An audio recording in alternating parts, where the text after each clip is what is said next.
What's going on, everybody? So, as you've noticed, there's a face cam now. I've been wanting to bring in the face cam for a little while, but to be rightfully honest, I have severe stage fright. And even though it's just a camera, it's only solely me in this office. I know people are going to be looking, so kind of got into me just a little bit. But you all have shown me so much support that now it's helping me to step out of my comfort zone and actually record the way I want to record. So today we are going into Tatanka. It is part 3 of my little trilogy with him. We started off at 5-star bronze. Wasn't happy with him too much. He was a little lackluster. 5-star gold, he showed a little bit more potential. 6-star bronze, I believe this is where he's truly going to shine. To start this all off, we're basically going to go with what I've labeled as the Showboat Sheamus build. It is the exact same trainers all the way across the board. So you're going to be looking at plus 4 MP here, times 2 for Matt, times 1 for Memrock, and then obviously Tech Stacy for the big red gem boost. With Tatanka being an acro, red gems are his weakness. The class disadvantage is going to be the lowest one out of all of these, I believe. Nope, purple is. Purple and yellow. But I stand corrected. So basically what we're doing is now we are with Tech Stacy. We are now making the red gems stronger than the blue gems, which is a big plus. That is where our button comes from to end everything. We have now officially got the belt completely opened. So my thoughts are, if you don't have Showboat Sheamus and you have a Z plate kind of sitting to the side, maybe Tatanka is the best for the Z plate because it does make that solid roll or solid row. It's going to make the countdown gems and it's going to make the Z plate go off. The only difference between, no, not only, one of the big differences between Tatanka and Showboat Sheamus is Sheamus you can go off a few times with those countdowns before even reaching the end of the pin bar. Unfortunately for Tatanka, you get it once. So right now I'm looking at 75% for blue, 70% for red. I believe if I switch all this over to Fury 2 and kind of give it a little bit more love, it'll be a good enough boost to make him a one shot, if at all possible. So we're going to go in here against Randall and see exactly how much damage he can do with just the bare minimum on this belt. The reason I say bare minimum is because the Fury percentage gem damage metal is completely maxed, so this is the bare minimum on regular Fury. Okay. I can make 5, so I'm just going to go across the top here. I think this might work out relatively well if I can find it right there. Okay. Fingers crossed. Bam.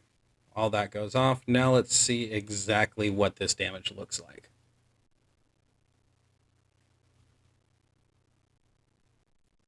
.3, so it has not changed as much than when I went and practiced with it. He's generally hitting between 5.2 and 5.6 million, and that's just with regular Fury.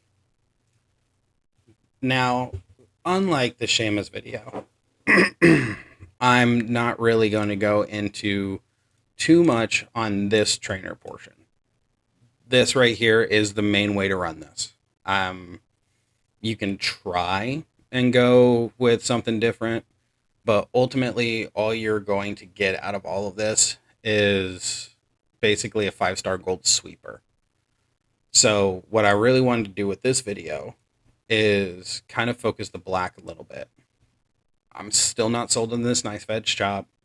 I'm still not sold on triple black, but it may be worth looking into later on. What I am going to do, you know what? Now that I'm sitting here honestly thinking about it, I think in this video we're going to analyze all. We're going to do all that we can. So end of trail finisher has me curious more than anything else because it's a 3x7 area. It's not gonna, yeah, it just sticks with a 3x7 area. I really truly believe if end of the trail was a 7x7 area or even a 6x6, it would be a little bit more viable as an option. But really, it's the diving chop because it does 24. It's doing 3 more than that. I mean, we can give that one a shot, but I just don't see it being of true value. This vertical chop, pendulum backbreaker, and leaping shoulder block seems to be what really, it kind of sits a little bit more consistent.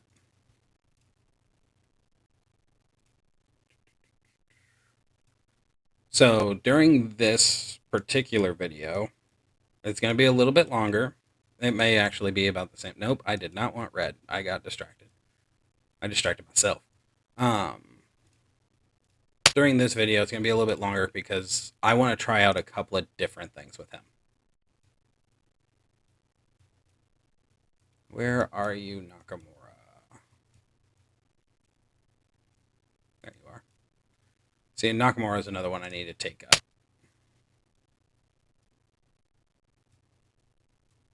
Go any color.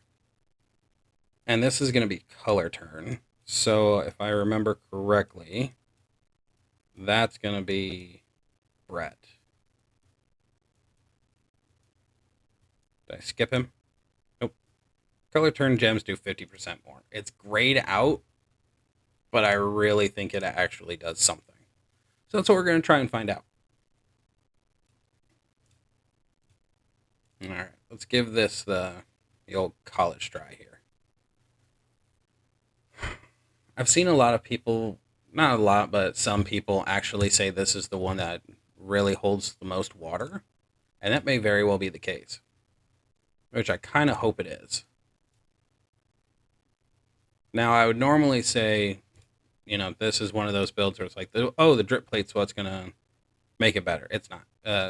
Drip plate basically is going to get overshadowed by all the color turn, so it doesn't really matter. Go there with that. Oh, look at that cascade. Okay, luckily, those did not get covered. So we're going to go skip turn again. We're going to hit this. We're going to avoid using those jugs. We learned during the Seamus video what happens when stuff goes off when those jugs are around. They get covered pretty quickly. Let's see what this damage looks like. Yeah, only 1,000,000. So next turn we'll do the whole... We're going to switch out the skip turn on the next turn, or on the next one, for that increase in power. And we're going to run that, see if that's where it sets. Now, if I'm proven wrong during this video that this is the setup, I am not going to be upset. But I'm kind of wondering, it's kind of pieced together in my head right this second, that maybe the reason for this setup is for you to be able to not necessarily stun lock, but for you to be able to counter a lot of things like the submissions and stuff like that. Because by putting the jugs down, even if you get caught into a submission, they're going to pop, cover the whole board, and generally it'll end a little bit better for you because you're not subbing out nearly as much. But again, up for debate. This is just going to be a long fight.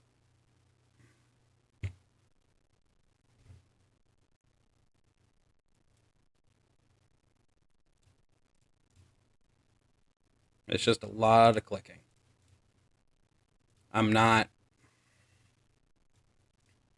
know, I'm not really truly impressed by this that much. Yeah, the stun's nice and everything. Yeah, you're getting stuff off. I think maybe if you have Zombie Edge. Yeah, if you have Zombie Edge with his solid number for black, if you have that in place, maybe that'll do a little bit more. Boop. I feel like he's bonking him on his head.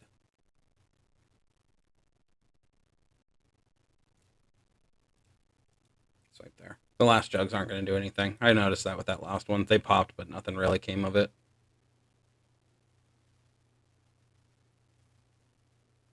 Yeah, this is sad. Oh, thank God it's over. One of the nice things that Scopely has at least done for us is the fights that you have to go into. A lot of them are older cards, so the gem damage really isn't there. Normally, I would tell you not to do what I'm about to do.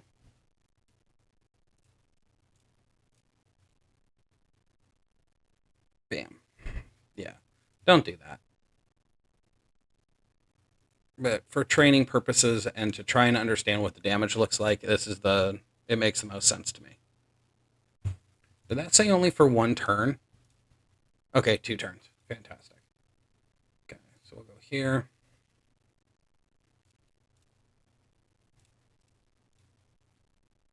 And 6, which isn't bad. It's not great, but it's not bad. Now, in my opinion, if that skip turn was 2 turns, then triple black would be the way to go. You just basically stun lock them. Okay, that's going to pop. So we're going to increase our gem damage technically to 150%. I guess I could have just left it at level 1, considering the fact that it's not really doing much. We don't have a skip turn, so we're going to have to endure a hit. Okay, and then pop.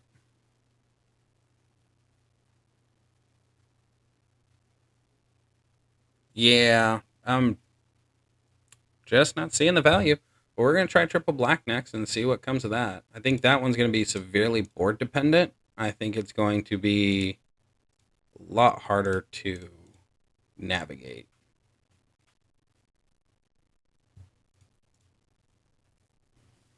Currently, my brain is going through about 15 different ways to run this. And sadly, the only one I'm seeing is the main build I showed. And even then, that's a little lackluster. However, if you do have Tatanka and you don't have Acro Snoop, yep, do your thing. Stupid Randall. Yep. If you got Tatanka and you don't have Acro Snoop, I really think you should bring him up, not just because of his trainer ability, but also for the simple fact that he covers that era. He's not a bad card. Like, I don't think he's bad. I think he's mediocre compared to everything else that's been released. All those new cards and everything else that are just game breaking. He's nothing compared to those. But I think he does hold his place, especially for era requirements and stuff like that. I'm getting abused a little bit over here, but that's okay. This fight is basically just as long as the last one. And we are constantly getting pinned, so the damage just isn't there. And again, I think a couple of the factors for this one are pretty straightforward. It's the Fury 1 belt or medals, it's not Fury 2. It's the fact I don't have Zombie Edge to increase the black gem damage more. And I think it's also the fact that I don't have Nakamura completely leveled out. I really think if you have Zombie Edge and Nakamura at complete trainer cap, adding that additional 24,000 damage to these black gems probably would cap it at about 3 million, to be honest. It should be more, but hey, they can't win them all, right? I mean, if they made every single card or every single new card that came out, if they made every single one of those overpowered, this game would not be worth playing.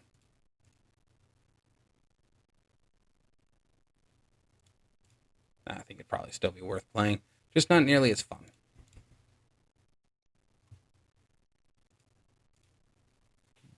However, I am saying this one though. Um, this build is not for feud. It is not for feud at all. This build most likely would be for, say, a boss battle. If they by chance did one that's color turn gems and black gems as the bonus. But see, like, he's kicking out super easy. Why are you able to kick out this easy when you weren't able to kick out this easy with the last build? Like, you were right here on health when you couldn't kick out.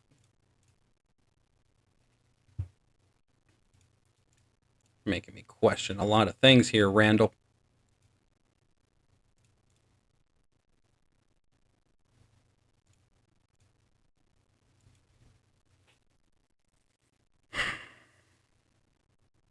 I mean, he's obviously going to pin me. Like, there's no question about that. He's going to pin me. But the problem comes in is what is that triple black exactly going to do? Because you're I just don't see the potential of this build. What started off as a hopeful endeavor has now ended with me questioning everything about Tatanka. Just go down. Cool. I mean, worst case scenario, his trainer ability is absolutely amazing. I mean, 100% for submission or yellow submission damage, and then +2 yellow MP. That's pretty strong. I mean, that helps out a considerable amount of cards. All right, use some of the health. Okay, so what did we learn from this last fight? We learned there's a lot of clicking. We learned that may play a role, but not nearly as well as what we thought it would. So, if we go back to our previous endeavors, go and hit Boogie. Yep.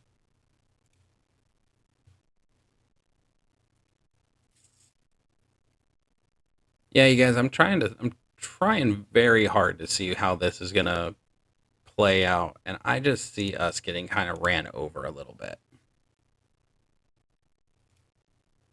But hey, you know, weirder things have happened. I think if we hit the jugs, hit the increase, and then next turn, no, maybe we do this. I think it's a playstyle thing. So we're going to leave those open. I'm going to swipe there. Okay.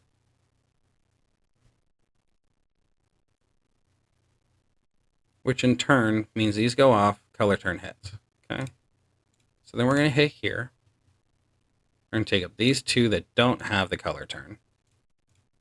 Increase our damage.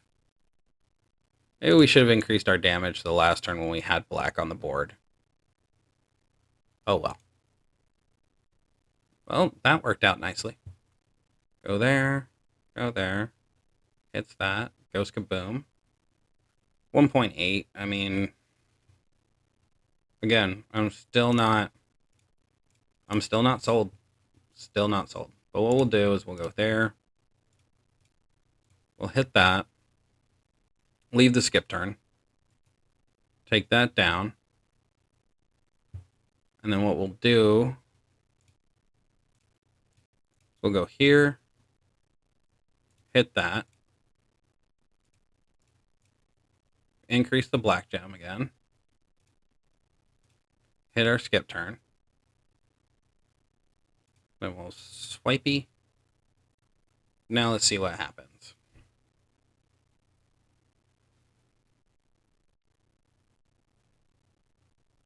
Yeah, I see this thing being a little bit more board dependent. You have to have blacks out. Like there's really no way around that one. You kind of have to have the blacks out. And if there's no black, you lay down the jugs. You don't use the pump. That's going to skip there. So we'll go... I think this is going to be our weakest shot.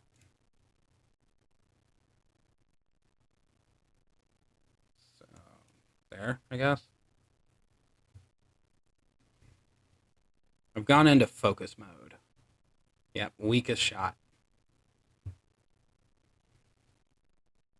And since Randall is a striker, he's going to go for all the blacks. But we dodged. Yay.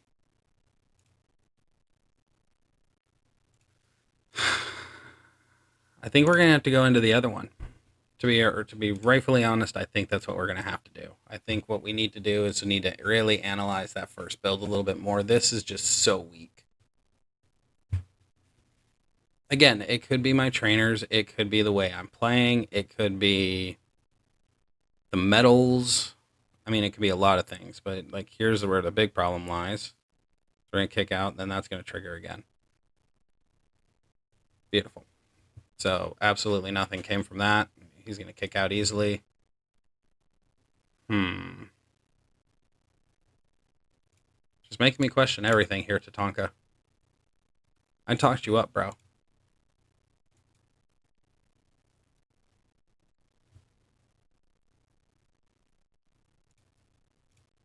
Okay. Increase.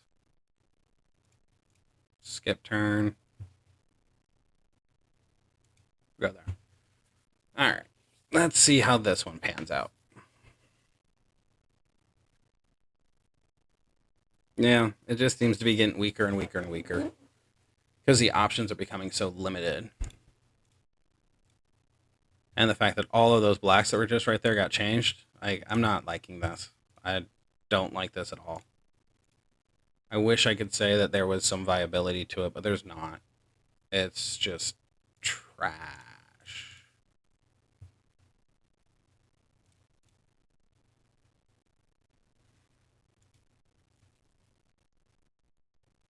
And that's just kind of disconcerting because, we've had cards like Kevin Owens, who is by far the best card or best powerhouse in the game when he wants to hit. Probably second best, actually. I think Powerhouse Steiner's probably the best one because he can stun lock infinitely. Unless the Trickster dodges it. Okay, so we went through that one. That was just... Ah. Oh, that was brutal. I'm so sorry you had to live through that. I hated living through it. That was ridiculous. Okay, so what we're going to do now is we are simply going to... I didn't think of that. Because generally you want that to go off turn 1.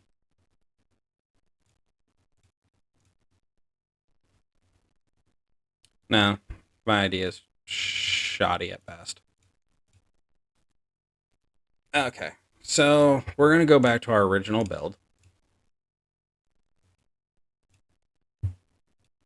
And essentially what we're going to do here, that needs to go away. I don't ever plan on touching that triple black ever again. Unless a plate comes out that gives you color turn increase on percentage. It's just not even worth it. So what we can do here now is we can tinker around with this build a little bit. Let's see what we can come up with based off of cards that I know people have.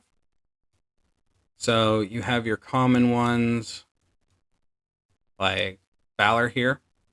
38% is not bad. So what we can do is we can put that there. We can go, I'm sure a majority of people got Taker. So that's going to increase 40%. And then we'll go with, obviously, Tech Stacy. You know what? Let's not do Tech Stacy. Let's do bare minimum here. So say you have Tatanka, but you don't have the best amount of roster. All of these cards you should have. Taker is questionable. So let's switch off Taker. Let's take him off and do Santa Hogan.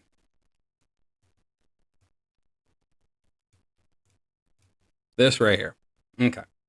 So this is basically bare minimum. This is every card on here you should have. They're commons. Fury, common. So let's see what he can do with the most common build possible.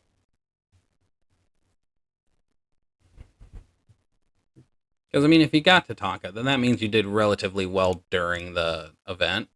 So you should have a considerable amount of cards. And of course you would do that. So, how do I want to play this? Obvious choice is obvious. It's going to break 2 of them there. Let's go there. Take away his biggest threat. Okay. There we go. We're looking at stage 5.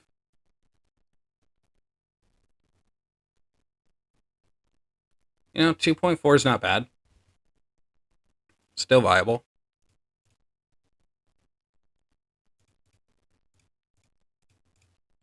I'm sure it'd be a whole lot better with a couple of different trainers, but... Well, I know for a fact it would be. We just saw it. So... Go there. That's going to pop that board. You can always hit the countdown gems again if you want to.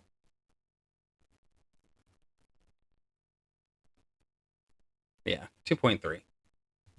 So basically, Tech Stacy goes and doubles up the power, which is nice.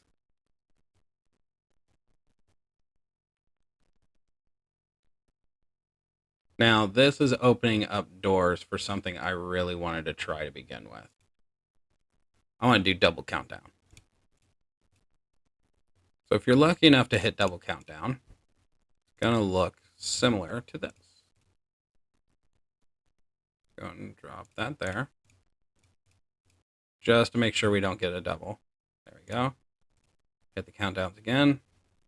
Because the countdowns are doing damage. Whether I like it or whether the damage is substantial or not, they are still doing damage. Yeah, did about 1 million damage.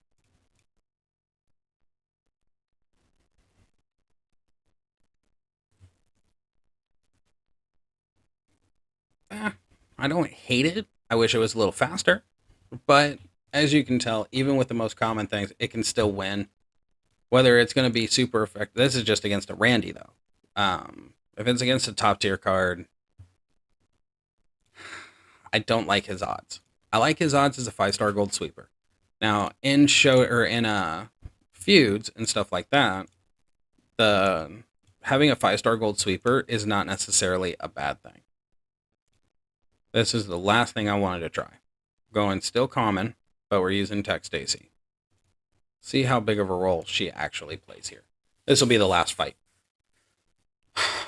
What was I saying? Feud-wise. Oh, 5-star gold sweeper. You're still getting the 300,000 for it. You're still getting a considerable amount of points just for being a 5-star gold sweeper. The downside to that, though, is you're giving easy fodder for your opponents.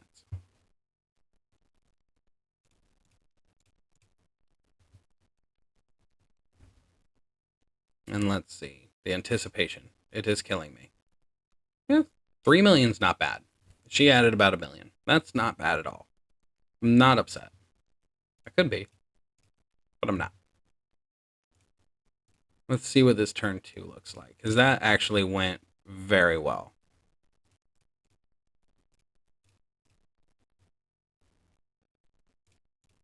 I guess one other thing you could do is if you have Zombie Bianca and Tech Stacy's, you can take off Santa Hogan. Crap. You all didn't see that. That was not seen. That is not something that happened. Why did I do that? I zoned out. Oh, God. Those moments when you feel like a dipstick. That was a dipstick moment. Wow. I mean, we can still recover. It's not that hard to recover from that, but just the fact that it happened. Oh, my Lord. Oh, moments. Moments like these. Yeah, 4.4. That's actually not bad either. So this build clearly is the best build. 100%, no questions asked. It is the best build. Even with the most common trainers, you can still knock out a 5-star gold in one shot. You can do a considerable amount of damage to 6-star bronzes if this is your only option. I think the Z plate on him and Fury 2 will make him about... You know what? I would put Z plate in that on the level of Sheamus damage. I would.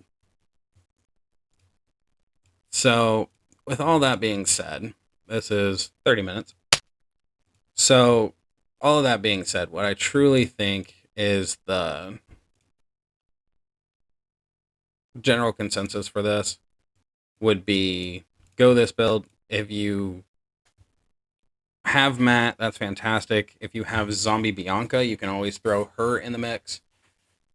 Pretty sure I said that before, but you can throw her in the mix and make it to where it's 26, 27 gems turning into red gems. That does help. You can always double up. If you don't have Memrock, you can double up Santa Hogan and Tech Stacy, make it a little bit stronger. Matt, I think, needs to sit. I think having the ×7 makes it a little bit better. To be honest, I'd like to know y'all's opinions. Because after all, this is an analysis video. This is just me kind of breaking down what I think the card can do, seeing what it can do, and going from there. I do plan on making him my primary for, I think it's new gen. Yeah, new gen. I do plan on making him my primary acro for new gen, strictly because I don't really like Hall of Fame Snoop, or not Hall of Fame Snoop. I don't like acro Snoop.